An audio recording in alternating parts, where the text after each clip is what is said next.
Okay, cool. So I'll hop right into it. This webinar isn't going to be super long, but it's just more so outlining how important Google reviews are, specifically for like conversions and stuff like that. Because it's very simple to say, hey, I want to get a bunch of reviews for my business, but like as to how important that actually is, I think this is probably one of the most underrated things that you really don't need to spend tons and tons of money on. I mean, the alternative for a lot of dispensaries is, hey, we're going to go spend $10,000 on a billboard campaign, where I really think that if you start leveraging the power of Google reviews, it's really, really important. So, first things first, attention, please. Don't worry if you're on your phone, that's completely fine, but just have to put this slide in there just because make sure people, pay attention. But in terms of what we're going to cover today, we're going to cover one, why reviews are the most important and easiest thing to do when it comes to increasing your sales. Like I said, it's one of those things that everyone thinks that they should do, one of those like easy to do, but easy not to do tasks. And I really think that this is really going to shed some light on how important they are. Number two is how to tap into the power of multi-channel communication. Just very fancy word for just like different ways you can communicate, essentially how you can get reviews from your customers and clients, email, SMS, and physical to help you increase your review count. The third thing is online reviews are a team sport. So this one is this is why you need buy-in from yourself and the conviction to understand that, okay, Google reviews are important, and that you need to then say, okay, how as a team can we help grow the reviews as a team, right? And the last one is why you must also acknowledge and respond to your reviews, both good, bad, and indifferent.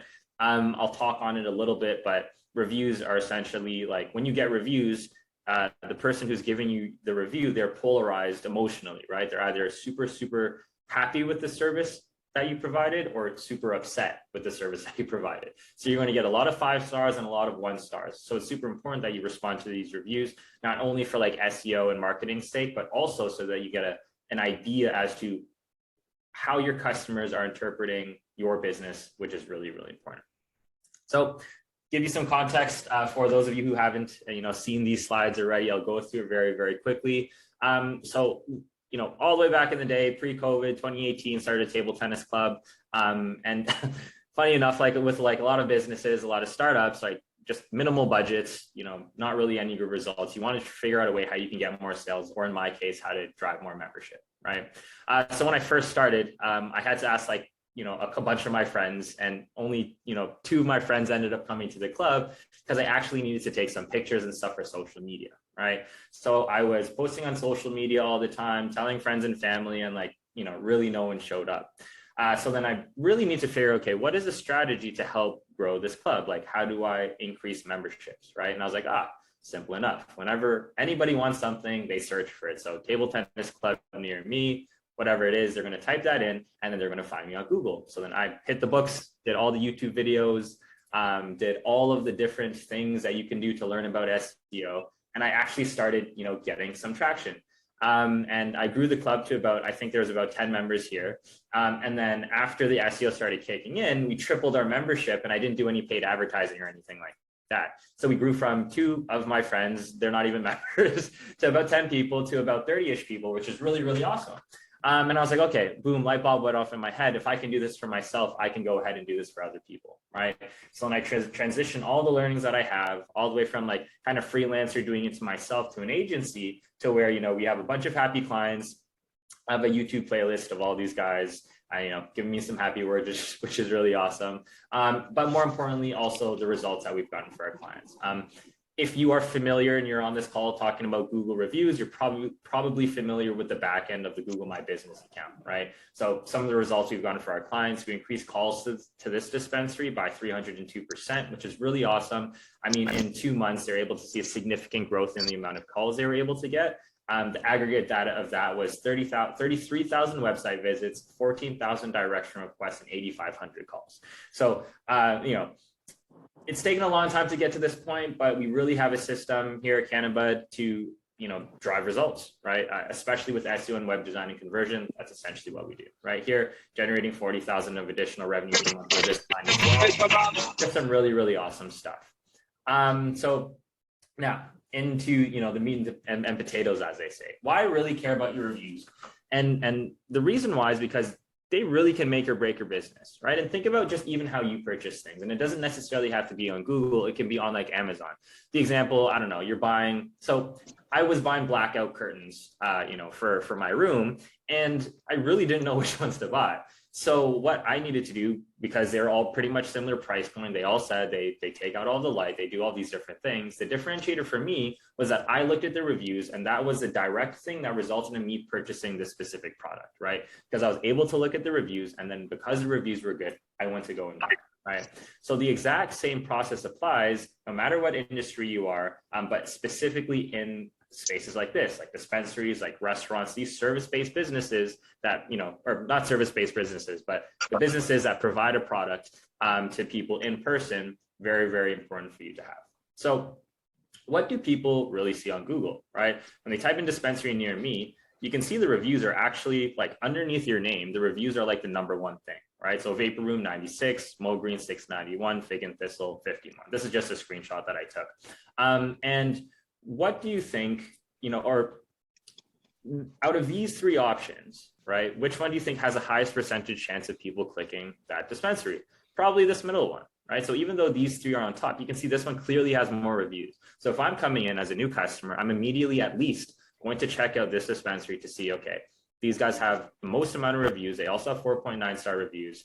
All things equal, I'm going to go to this one, right? And reviews have become a major factor in consumer behavior, right? So just like I was talking about before, just like restaurants. So I'm going to talk about this a little bit later. In this specific restaurant, you can see this one has 12,000, 1.2, and 4.8. When it comes to this volume, it really doesn't make a difference, right? Once you're hitting 1,000 plus, even 100 plus, it's like, okay, we get it. You're a good business. You don't need any more reviews. But you can see this is where the greatest opportunity lies, because there's a significant discrepancy in the dispensary space, right? 2.8, 1.1, and 138, right? Even with these ones, 96, 691, and 51. So what does this tell us? This tells us that this is an untapped kind of strategy where, like I said, people are saying, oh, Google reviews are really, really good, but we don't actually have a strategy to continually get reviews over time, right? And this is the Amazon example here, right? Exact same thing.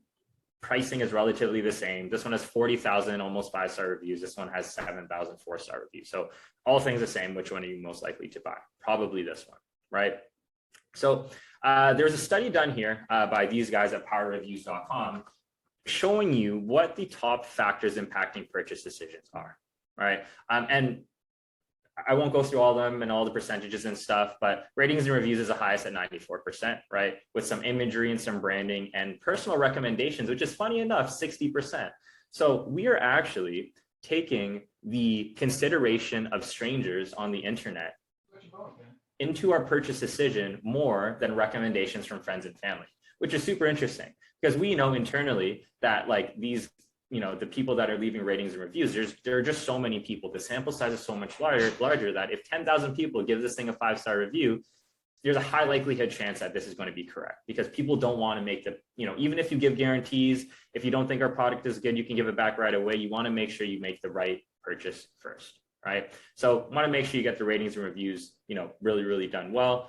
Other categories, price of the product, free shipping, branding of the product, these matter slightly less. And again, for the sake of this webinar, ratings and reviews is going to be the main thing we talk about.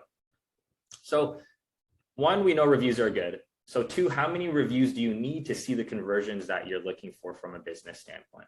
So these are the conversion lists. So conversion is essentially how many people who see your business end up purchasing the product or see this specific product and end up buying, right? So we can see here that this is baseline. So 0 reviews will be 0%. 1 to 10 reviews, you have a 50% increase in conversion, which is crazy. Like a 50% increase in conversion from 0%, actually nuts. There's no other kind of marketing strategy that will really let you improve conversions to this level. Now, this is, I think, industry-wide statistics. So maybe take it in terms of like you were going to see increases and maybe not these specific results. But still, the same thing goes is that if you have reviews, you're dramatically going to increase the percentage chance that customers are going to come in and purchase from you. So from 1 to 10 reviews, we can see we have a 50% increase in conversion.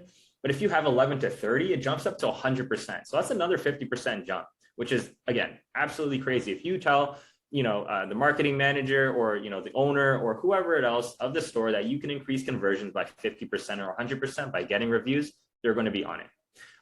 We can see here that between 31 and 100 reviews, it does still increase, but the increase is slightly less. But boom, once you hit 101 reviews, it jumps all the way up to 250%, right? So I hope this makes all sense for now, but what I'm really trying to get at is like, not only do reviews impact buying decisions, right? But the volume of reviews also impact the buying decisions as well. So now taking this into how does this actually affect your store, I just did a very quick and simple calculation as to how much revenue you can potentially generate using these specific numbers here. So just taking the number of potential customers, 1,000 customers, this is just in total, right? So the baseline conversion, let's just say out of 1,000 customers who see your online profile, 100 of them end up converting into customers. With an average cart size of $60, at 0 reviews, you can, again, estimate that you generated $6,000 worth of sales from 1,000 potential customers, whether they're window shopping but they see your reviews in this particular situation, right? From here, if you go to 11 to 30, it jumps up to 12,000. And if you get 101 reviews, it jumps up to 21,000, right? And this is just number of potential customers in general.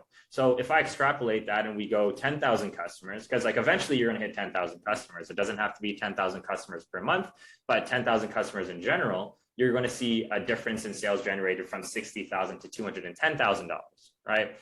So this is why reviews are really, really, really important, is because one, you want to make sure you get reviews, and then two, you want to make sure you drive as many reviews as possible, because this is going to, increase. This is going to increase sales across the board, right? So I just want to pause for a second. Does that all make sense? I can't see anyone in the chat, but if somebody just wants to make some noise and just say, yep. I am all good. I've been listening. Okay, perfect. Just want to make sure everyone's on board. I'm not just ranting along here. Awesome. So what we've covered so far, 1, reviews are good. 2, you want to get a lot of reviews. That's pretty much it. Now, the third thing is about SEO and about ranking on Google and how important these things are. So we have what's referred to as a local pack, which is like the Google map results. When you type in dispensary near me, it shows up the results on top. And then you have the organic results, which sits slightly below Google Maps. So now these are some of the percentages as to what affects how you rank on Google. So review signals plays a 15%, according to this study, plays a significant role in terms of how you can rank. And then same thing here on the organic ranking, Google My Business singles and review signals, super, super important. So what does that mean? It means that not only when you get reviews and you get more reviews, you get more sales, but you also rank higher on Google, which means you get more traffic, which also means you get more sales, right? So this is all a positive feedback loop. And when you're looking at marketing for your dispensary, I don't want it to come across as, hey, I'm going to do this one marketing strategy and this just sits in a silo that only affects this. No, it really helps across the board in terms of like, one, how you can run your dispensary better because you're understanding what your customers are saying when you respond to the reviews. 2, when you're actually ranking higher on Google because of said reviews. And 3, you're actually getting more customers because your reviews you're getting more reviews, your conversions go up. So now let's get into how you can actually get more reviews. And it's very simple, right? 1, you need to provide a world-class customer experience. And you can have as many tactics and strategies and all these different things you want to do. But if your product, if your service that you're offering to the customers you're serving isn't good, then none of this matters. So the first thing you need to do is make sure you provide a world-class customer experience. And I'm going to go into exactly what makes a world-class customer experience, but you need to make sure your product is good, your pricing is good, your selection is good, and then your customer service is also good, because this is really, really important. 2, building online reviews into your company culture. I'll go into a little bit of this, like what I mean by this a little bit later down in the slides. 3, you want to leverage the best tools to request reviews and ensure that you communicate using all channels. A common theme is that you'll see that just asking for reviews is like the #1 important thing. And whether you ask in person or whether you use software to generate reviews, these are all super, super important. And then 4, it's acknowledging and responding to every review, because not only does this help in ranking on Google when you respond to reviews, but when you can see what people are saying about your business, you really understand why people, 1, like your business, so you can double down on what's working, and then 2, what people don't like about your business, and then you can see what you need to cut out. Right. And this, again, very underrated tactic that provides worlds of results for growing your business. And this is even more important if you run multiple dispensaries, because you can imagine every action you do correctly for one of your locations, if you do that correctly for 3, 4, 5, 6, 7 of your locations, you're multiplying the magnitude of effect of how important these foundational strategies are. So what leads to people giving a rating or review, right? One is a positive experience. And this is what I talked about, right? Like you have to give them a positive experience. And when you give them a positive experience, they will then write a good review. Now, if you look at this one, a negative experience, the same thing. So remember how I said at the start of the webinar that people are polarized when they write reviews, whether they're super, super happy or super, super upset. You need to make sure you give them a positive experience so they can write a positive review versus a negative experience, which means they will give you a negative review, right? Other things, and I know this varies based on kind of which state, which country you're in, but free product samples is one. I know that's a relatively big no-no in most spaces. Incentives, and then some other things like branding, helping and guiding others, reading reviews from others, and then validation from other shoppers. Like these really don't matter. But again, the things that I really want you to pay attention for are the positive experiences and then reducing the negative experiences. So now we need to go into what really makes a positive experience. Like, what does that mean? Like, sure, okay, you want to give them a positive experience, but how do we actually quantify that so you make sure that people give you good reviews? So to reverse engineer the process of what I'm showing you, it's like, one, we're showing you how important reviews are, but two, why people write reviews and what does positive experience mean so that you can then give your customers positive experience and then in turn get good reviews, right? So the 4 main things for giving a positive experience for cannabis consumers are, one, the customer service, right? That's the biggest thing. You're going to have like John and Amy were really helpful. They remembered my birthday and I really love this place. It was really, really awesome. They were able to help me because I really didn't know about the new product I was buying, right?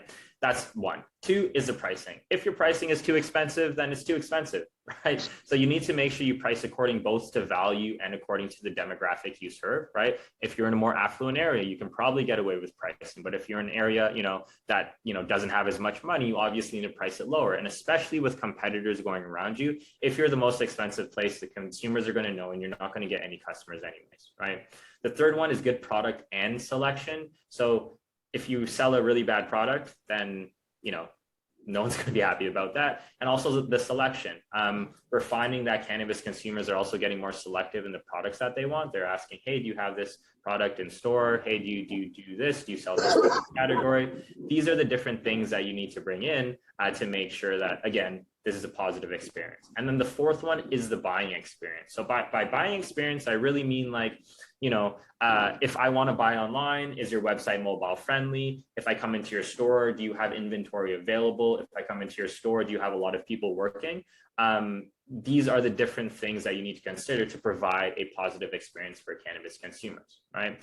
So down here are a few common reviews on what people typically say, because if we understand what people write and what they dislike when they give reviews, you can then replicate this. Because if you know that people talk always about these 4 things, you can make sure that if your main focus as a culture of your dispensary is focusing on these 3 things, you're going to end up getting more positive reviews, right?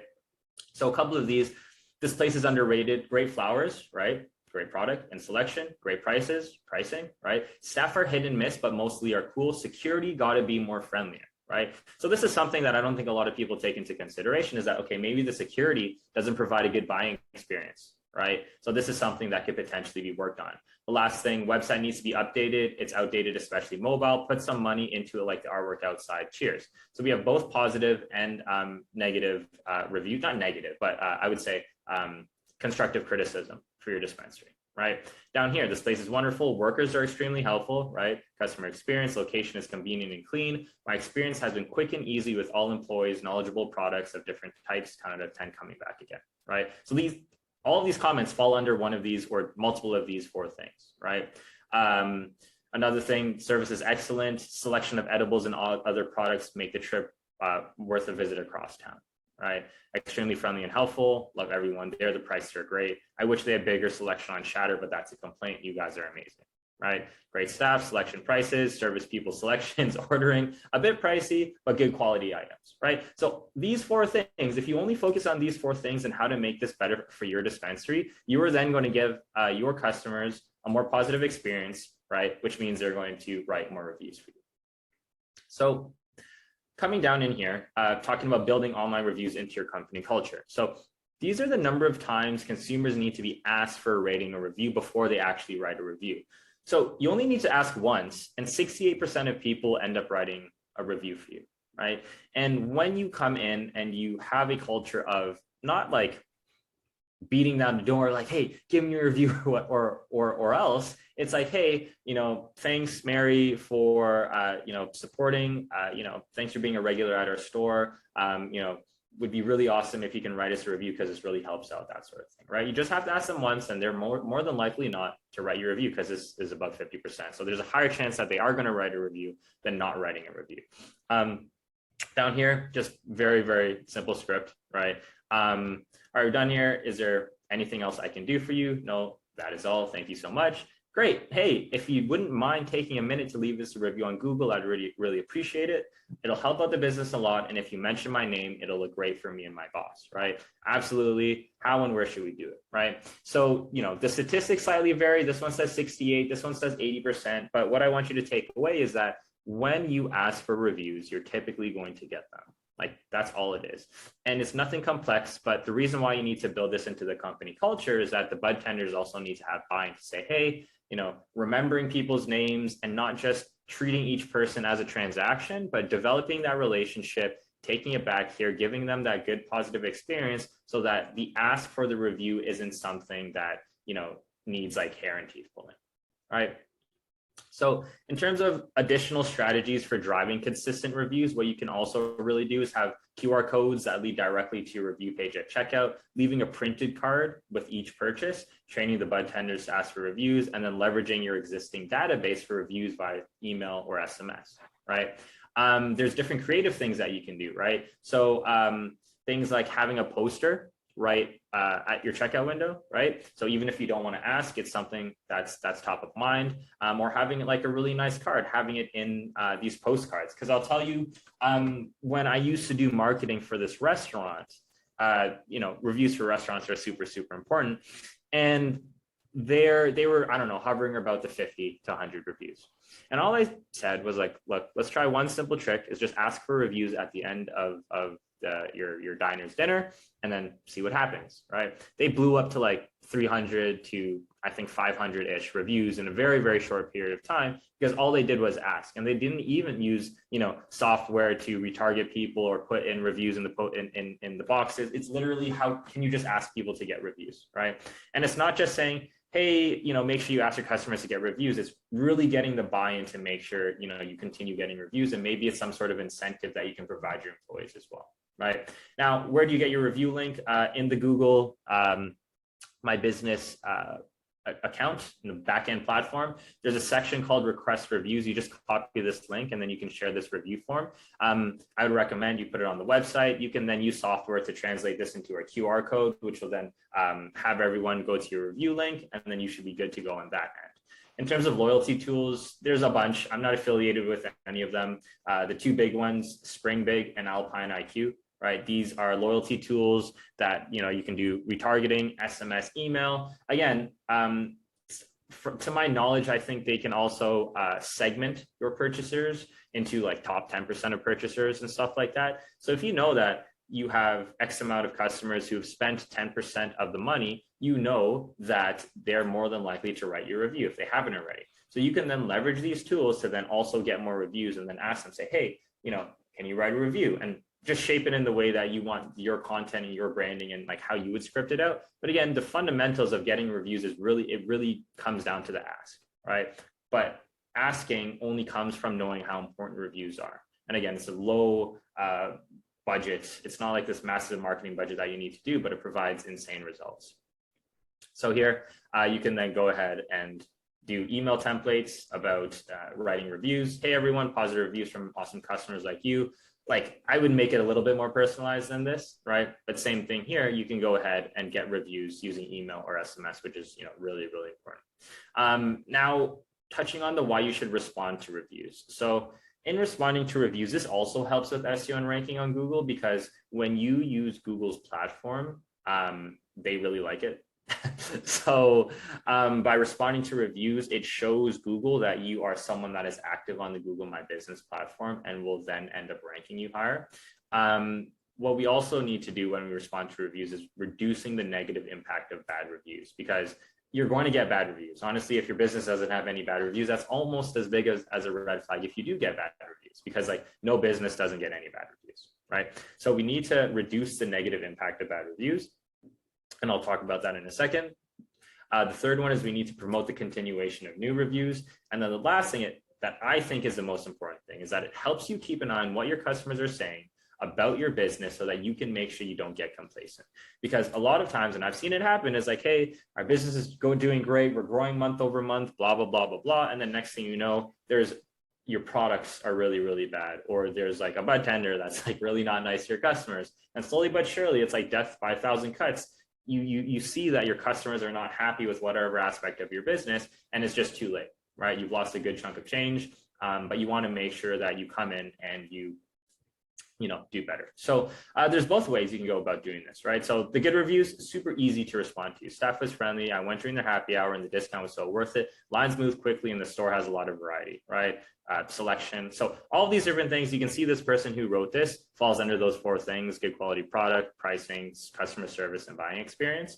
And it's very easy to respond. Hi, Cynthia. These words go a long way to motivate us to work even harder. Thank you for your review. Now, look at this review. Some of the worst flour I've ever purchased for the price point. Picked up an 1/8 of green crack and it was stale. Almost had the smell of burnt air. When smoked, it tastes incredibly low grade. Second time I received a bad product in a row, not going back. Now, we can look at this and be like, oh, this person is being some mean, person, and why are they writing these reviews? But if they said that they've received a bad product 2 times in a row, what do you think this says to people who are coming in and purchasing product? It says that there's an increased probability chance that, I'm going to get a bad product as well, right? So when you respond to a review like this, you could say, hey, I don't know this person's name. Hey, person name, really sorry that, you've experienced this thing with us. We pride ourselves on the quality of our products. Please give us a call and we'll make sure that, we write this wrong. Something along those lines, right? So even if this person doesn't end up coming back because they don't like you, the review will then show future potential customers that you are someone who is going to stay accountable for the wrongdoings, I say that in quotes, of your business. So if you say this bud tender, or if somebody in this review said this bud tender did a really bad job, right? You can go ahead and reassure your future customers that this isn't going to happen again. All right. So this is why you should respond to reviews, in the sense that you want to make sure that you always keep an eye on your business so you can see what is really going on. Because at the end of the day, your dispensary makes money from its customers.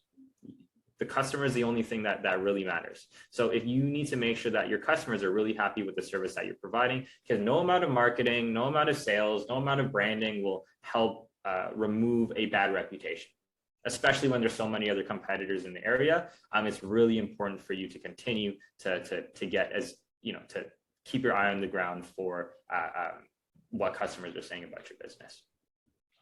So in summary, reviews are not only good, but they're necessary. Again, they're not any special tactics, because I know that's what a lot of people want in terms of getting reviews and driving reviews and different softwares and stuff like that. But it really, all it is taking the buy-in of learning how important reviews are and continually pushing reviews, right? And how do you do that? You need to provide a world-class customer experience. You need to build online reviews into company culture. You also need to then leverage software, right? So that you can, while it's built into the company culture and everyone's driving. And sorry, I just want to clarify by what I mean by online reviews into your company culture. I don't just mean your bud tenders asking for reviews. I mean your bud tenders behavior is predicated on making customers happy, which then also leads to reviews. Now, I'm not saying the people you hire are not like that, but understanding that driving a good customer experience really comes from how you treat your customers. And who treats your customers? It's the bud tenders and the managers, the general managers and stuff like that. So you need to make sure that all around that, this becomes a really important thing, because when everyone's in line with driving reviews, that's how you can start getting like 700 plus reviews for your business. And then once all of this is set, you can then use software to then scale that out, right? So instead of maybe always physically asking people, you can always go in and do email and SMS, but then always leaving like a little postcard saying, hey, if you like this, leave us a review, right? And the last thing, acknowledging and responding to every review, which is, again, super, super important. So honestly, that's about it. If you want a checklist, I have this really cool checklist that goes through a bunch of things on how you can rank on Google, how you can optimize for conversions, how you can optimize for SEO. Go ahead and grab this checklist if you want. There's a really cool guide at the bottom too. It's like 2022, I think, marketing guide. It's like a bunch of pages. I'm not sure, it might be 5 to 10 pages, but it's really, really good if you want to work on things internally for marketing. And yeah, so that's about it. So if anyone on this call also needs some help, more than happy to hop on a quick consultation. Just go to this link right here, cannabismarketing.com/schedule. Find a time on my calendar, and then we can chat about whether it's Google reviews or marketing or just any other marketing strategy that you want to work on. I'm more than happy to do that for you. But like I said, this one isn't too long. It's just going over the importance of reviews and how you can get more reviews for your business. But I hope that was really, really helpful and impactful. And yeah, so if you guys have any questions, feel free, just let me know. But that's it for me in terms of the webinar itself.